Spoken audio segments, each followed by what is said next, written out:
ஒரு தடவையாவது சிவன் கோயிலுக்கு வாப்பா, பிரதோஷம் அன்னைக்காவது வா, வெள்ளி செவ்வாய்க்காவது வா, விளக்க போடு, பசுமாட்டுக்கு ஒரு வாயுரை கொடு, ஒரு புல்ல கொடு, ஒரு சிவனடியாருக்கு ஒருவேளை சாப்பாடு போடு. இந்த மாதிரி தானம் பண்ணாங்கன்னா ஒருபடி அரிசி கொடு, ஒரு பருப்பு கொடு, நெய்யை கொடு.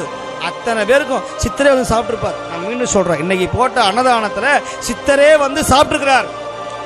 நீங்க கொடுத்த கத்திரிக்காவும், நீங்க கொடுத்த மாங்காவும் பரங்கிக்காவும் அவர் சாப்பிட்டார்னா உங்க உடம்புல இருக்கிற வியாதி வராது, கேன்சர் வராது, கிட்னி ஃபெயிலியர் வராது, ஹார்ட் அட்டாக் வராது, ஸ்டெண்ட் வைக்கக்கூடிய நிலைமை வராது, சுகர் வராது, பிபி வராது, தலையில கட்டி வராது, குடும்பத்துக்கு எந்த விதமான துன்பமும் வரும். சத்தியமா சொல்றேன், நான் மீண்டும் சொல்றேன், சிவாலயத்துல செய்கிற புண்ணியம் 1000 மடங்கா வரும் அப்படின்னு நான் சொல்லல.